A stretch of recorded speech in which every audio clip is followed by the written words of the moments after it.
What is happening, guys? This is Logan Robinson from Here the Spear, presented to you by NoleGameDay.com. We are live with an instant reaction after Florida State's thrilling win and the Caesars Superdome right above us here. Florida State takes down the LSU Tigers and Brian Kelly, 24-23. Gentlemen, what an experience. What a weekend overall. And Florida State fans get to drive back or fly back to Tallahassee tomorrow happy. How are we doing, gentlemen? Yeah, that was a crazy game. What else can you say? I mean, LSU came out, put some points right on the board. Florida State responds, and it looks like this game's over with a 24-10 lead in the fourth quarter. And the Tigers come storming back. They score. FSU gets the muffed punt, and it's like, all right, this one is put to bed. And then somehow LSU forces a turnover, scores with no time on the clock, and then you block the extra point. I mean, we were sitting up there. Logan, I know you were down at the field at that point, but me and Austin were sitting up there in the press area, and they blocked it, and we just looked at each other and didn't even say a word. We were just like staring at each other for probably 5 or 6 seconds, just mind blown. I mean, what a finish to a football game. One of the weirdest games I've ever seen. I mean, in the last 2 minutes and 20 seconds alone, we got a muff punt, a fumble, a 99-yard drive in a minute and 20 seconds. You get some referee call where he actually tackled inbounds, but they call him out of bounds. So they have to review it, give him a second so that they can actually run a play. They get the touchdown and then a blocked PAT. I mean, just an absolutely bonkers game. 2 block kicks, 2 muff punts, 2 kicks out of bounds, thanks Fitzgerald. But just an insane game. One of the craziest games I've seen ever. And it was just the sudden changes of emotions. I mean, Florida State's sitting 24-10. You're feeling pretty good. LSU goes and scores. Like, all right. And then Florida State has their second 3-and-out of the night. So you're getting ready for LSU to get another chance to go down and score at the end of the game. Then they muff the punt. Looks like Florida State's ice in this one. LSU gets it back, goes 99 yards, like you said, Austin, in just over a minute to score the touchdown. And suddenly 24-10 to 24-23. Now we're going to overtime. Nope. Shyheim Brown comes in, blocks the extra point. I mean, just a flip-flop of emotions over the final 20 or 30 minutes of that game. I can't imagine how Seminole fans are feeling after that one. Yeah, shout out to the Florida State fan base. I mean, absolutely showing up big time. All throughout the night. It was definitely a loud LSU crowd, but to come and travel this far like Florida State did and the fan base, it showed and it helped out. Jordan Travis talked about it after the game, and Shyheim did. Having the fan base here, it felt like a home game. Jared Verse said it. It felt like a home game. It was weird. It just felt like 50-50. The Seminole Nation came to show out, and so that definitely helped. And definitely whenever I was sitting there in that end zone, someone mute their mic too, because I'm thinking it's dinging over there. Over there in the end zone, right over this way, is where that block kick happened. And Jared Verse celebrating like crazy. Got to see Derek McLendon going wild with the FSU fans. How about a big game from Jared? I mean, we heard that there was a good amount of GMs, and we're not talking scouts. There were NFL GMs here tonight. They got a little taste of what Jared Verse is going to be for the rest of his career in Garnet and Gold. Yeah, Jared Verse, 3 tackles, 2.5 tackles for loss, 2 sacks tonight for Florida State. And as he said in his press conference following the game, he almost had countless other sacks, a lot of opportunities to put Jaden Daniels in the turf. And, Verse did exactly what he needed to do when we were talking about this game during the show on Wednesday night. Come out and dominate a true freshman left tackle. And I thought he got the best of Will Campbell a couple times, and it allowed Florida State to make some big plays on defense, because eventually LSU, they knew that Jared Verse was a problem. They had to shift some more attention to him, and that led some other guys get in there on that defensive line and in that linebacking core to make some plays. And, we saw that comment come through. Austin, you have snapped the 9-game losing streak across FSU and football and basketball games. So, man, how are you feeling right now? Dude, I'm so great right now. You have no idea. I've been with No Game Day for over 2 years. No, 3 years. 3. It's been 3 years, and this is the first win I've seen in person as a media member, either basketball or football. That's it's wild. it's unreal, and that was a crazy way to get the first one. That's definitely a way to end it. Yeah, like y'all mentioned with the Verse though, he had a chance to get probably 6 or 7 sacks. Really, the whole FSU D line was getting after Daniels. They just weren't keeping him contained, and he was getting out of the pocket. I think he had over 100 yards rushing just from those scrambles.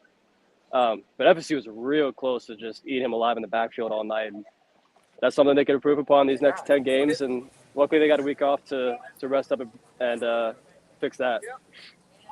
And I mean, outside of the final drive of the game where LSU was able to get a couple things going through the air, I mean, that was pretty much their offense the entire night. It was Jaden Daniels back there, Florida State getting some pressure on him, forcing him out of the pocket, and then Daniels finding some room to make some plays on the ground. He actually finished 16 carries, 114 yards on the ground. LSU finished with 139 total yards on the ground. So Florida State's front seven did exactly what they wanted to do. They came in, they stopped the running attack, they limited that revamped offensive line that LSU has, but there was just a couple plays where Jaden was able to get out there, find some room, and make a couple big plays for the Tigers. And credit Jaden Daniels, especially in the fourth quarter. He was making some great throws, putting them in the right spots and making the right plays. The first half he struggled. I think he only had 8 total passes, completed 5 of them. And then the second half he comes out gunslinging. And LSU was finally able to move the ball in that fourth quarter and got him back in the game. Credit to him. And really, I can't believe we've gone 7 minutes without talking about it. Jordan Travis had his best game as a Seminole. I don't think we need to debate that. He was phenomenal, especially on third downs. The way he was diagnosing blitzes, getting the ball out, especially early on to Cam McDonald just sitting in the middle of the field. He was doing such a great job of using the threat of his legs to open up the passing lanes because he would start to scramble, 2 linebackers would come right at him, and then Pittman was coming across the field. Johnny Wilson was coming across the field.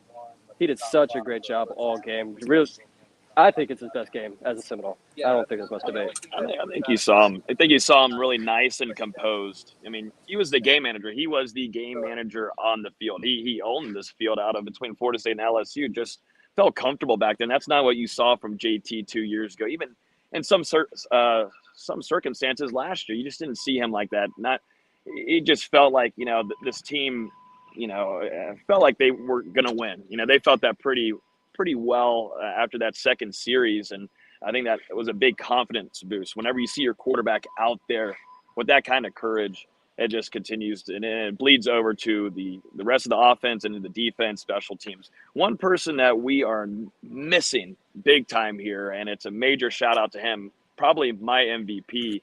I had to go Ontario Wilson. What a damn game from the veteran wide receiver that we just did, ran through most of our instant reaction here, but forget Pokey Wilson. What a grab here after the trick play that Florida State ran. We'd seen it going on throughout practice for a couple of weeks now. It hits perfectly right here in the end zone to Pokey Wilson. And then what a damn grab. SC top 10, one-handed grab. Sideline. Right over there. Yeah, right over there is – go ahead and step over there, VZ.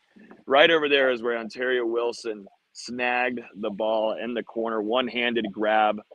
After the game, Jordan Travis talked about Pokey and said, he's had his ups and downs. He's been going through a lot throughout his career at Florida State. And for him to have that moment shine on national television against a big-time brand SEC school with LSU, major props to Pokey Wilson.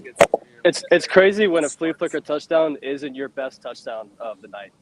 I mean, that one-handed – first shout out Jordan Travis on the throw. I mean, got absolutely hammered on that targeting call from Gay. But then Pokey Wilson, defender draped all over him, right hand, right on the shoulder. Just absolutely amazing catch. And finishes, 7 catches for 102 yards? Hell of a game for 80. Hell of a game. Yeah, this is coming off not playing last week.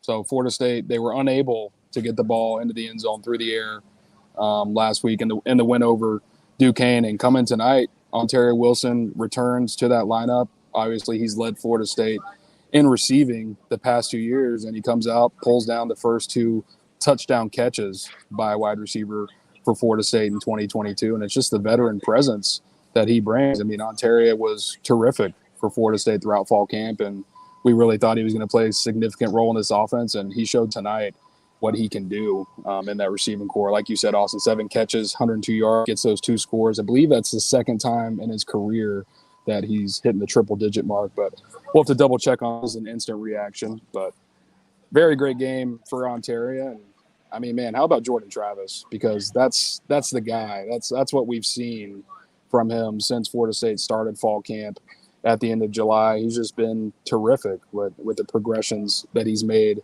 as a passer. And it was great that everyone got to see it tonight, particularly with what he was able to do outside of the pocket. Jordan Travis only scrambled 8 times in this game, but it felt like he was running a lot, and it's because he was running outside of the pocket, staying patient downfield, and using his legs to make plays with his arm rather than just tucking the ball and scrambling. And I thought that was the difference for Florida State. You look over at the other sideline at Jaden Daniels. He was tucking that ball and getting out of there, and he made some plays on the ground with his legs, credit.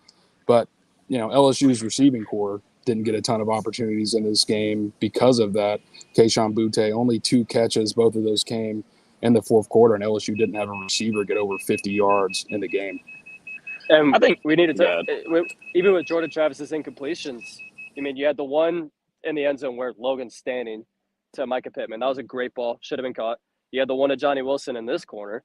That should have been caught. I mean, he had some great throws that ended up being incompletions just because receivers didn't make the plays. Travis was amazing all night. I can't say it enough. I think this is his best game that he's played. I think it was one of Jordan Travis's best games he's ever played, and Mike Norvell's one of his best play calling duties that he's done since being starting his career at Florida State.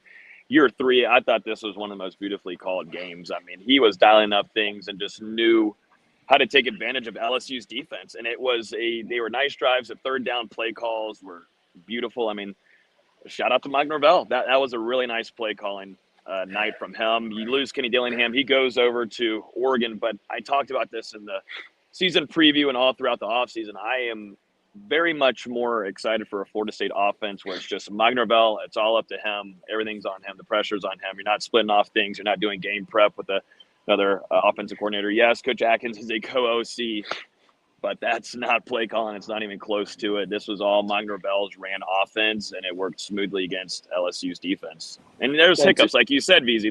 There was hiccups. This score, I mean, it could have gotten a little bit more uglier early on, but those drops really hurt Florida State, and that's one thing that they're going to have to fix and get better at going into next week. Yeah, I don't have any disagreements. I mean, obviously there's always going to be plays that you look back on and you wish you could change. You wish Pittman didn't drop that ball on 4th and 2. I think we all agree that going for that 4th and 2 was the right call at that point in the game. It was a free possession after the muff punt.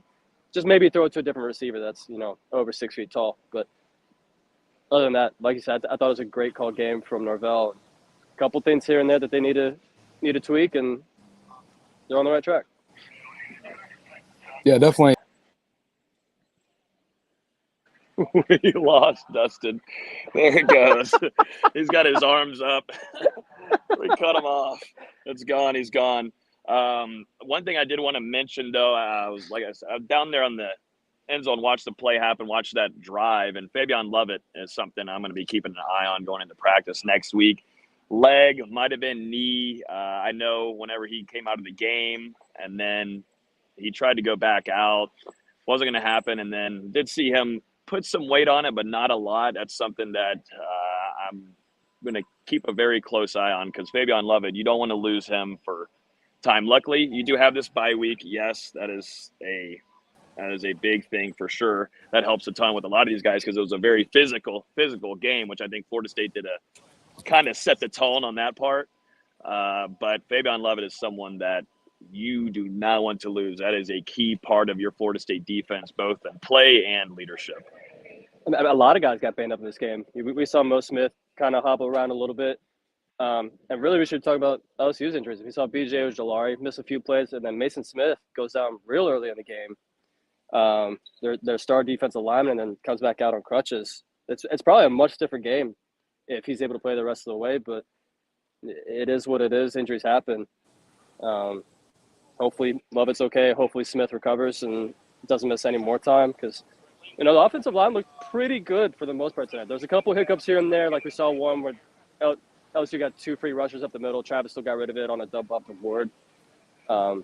But I thought overall the offensive line did pretty good against what was a very highly touted LSU defensive line. Yeah, it feels like Florida State came out of this game relatively healthy. There was a couple guys that Not again. like people want to FaceTime me while I'm on live. People need to know. Oh no, they're still FaceTiming. Oh, he's gonna get ticked. This man's gonna get ticked. Tell him we're still working. We work till God, the sun might come up by the time I actually go to bed tonight. We're in goddamn New Orleans. It's time to have a good time. Where's the roulette table at? D-Lou is frozen. D-Lou is frozen, everybody. We have lost D-Lou. How is he the one with issues? I don't know. I don't know what's going on. No, there you are. You're back. You're back. Nope, he's No, not. he's not. No, he's not. Someone's blowing up his phone or something. But yeah, Florida's. I talked about this with Mark Rogers just a few minutes ago. Florida State had to find that one running back that was in a groove, and tonight that was Treshaun Ward. I thought that he did a great job in that Florida State offense of getting down the field, making moves whenever there were some bad blocking plays off to the side. He made something out of should have been nothing, and I thought that was your guy. That was your RB1 of the night, and I thought just how the way the offense moved and how Norvell was maneuvering and working with Treshaun Ward, because the talent that he has. He's a very versatile back and not easy to tackle for his size. He's not the easiest guy to tackle. I thought Ward had a nice night overall, and it's just crazy to think that was a former walk-on, just over a year ago. He was doing the best job of getting north and south. Trey Benson and Toafili were trying to dance around a little bit too much, and the speed and athleticism of LSU got to him. But Ward's jump cuts were just nasty. Just his ability to make one guy miss, put a leg on the ground and go and get 5 to 6 yards was huge, especially early on in the second half. Unfortunately, he had that. I don't even know if it's really on him. That pitch at the end, I don't know. I got to go back and watch because, we're sitting 3 miles up in the air. We can't really see it. Other than that, he had a really damn good football game. And we got to shout out DJ Lundy. Oh, yeah. Getting a rushing touchdown. Shout out DJ Lundy. Lundy for 6. Go ahead, D-Lou, with the connection works.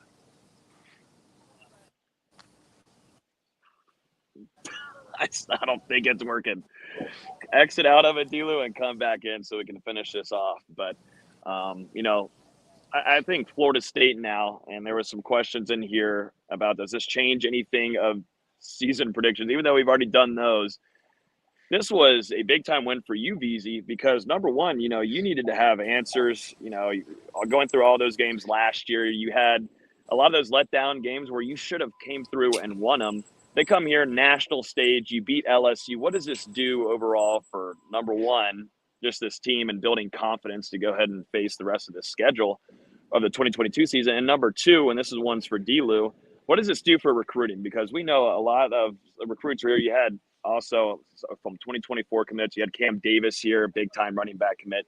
You also had 5-star wide receiver, big-time Florida State target, Hakeem Williams here in attendance. What does that do for recruiting on that side, Dustin? But BZ, what do you think overall for this team, the confidence it builds for them?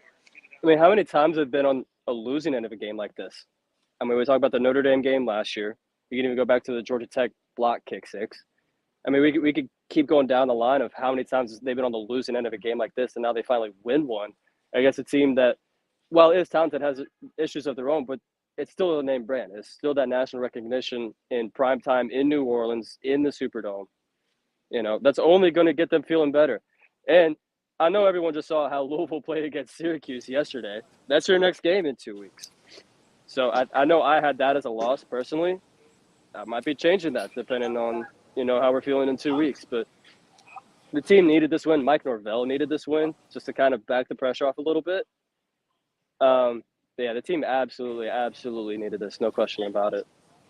It was a huge moment. It shows the progression that this program has made under Mike Norvell as he goes into his third year at Florida State. You look at 2020 and 2021, Florida State, they came out on the losing end to begin their season, especially last year, starting 0-4. And then now, you get the win over Duquesne last week. You come into LSU, you get this huge victory over the Tigers. And now Mike Norvell, 2-0, for the first time at Florida State. So I think that helps him a lot as far as pushing this team back to the postseason. We'll see how things continue to go from here after Florida State's bye week. But then on the recruiting trail, this helps. This is what recruits wanted to see. They wanted Florida State to come in and beat a national brand on a big stage. And I know neither of these teams were ranked tonight, but regardless, Florida State and LSU are two of the pinnacle brands in the sport of college football. So to come out on top of this one, the recruits are buzzing. We'll definitely have some reactions over on Nole Game Day later.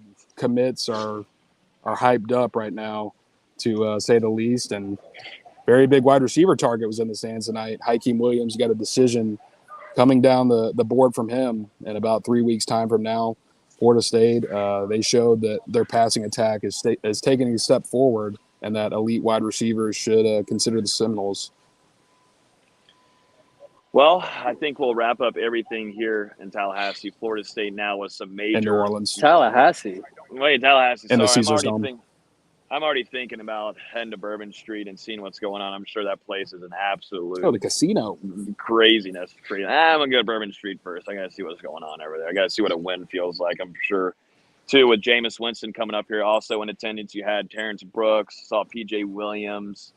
A lot of former Noles in attendance, which was great to see. But, of course, Jameis Winston, this is his home now. Got a big season ahead for him. But Mike Norvell, Florida State starting out the season undefeated, 2-0. What a game here in New Orleans and the Caesars Superdome.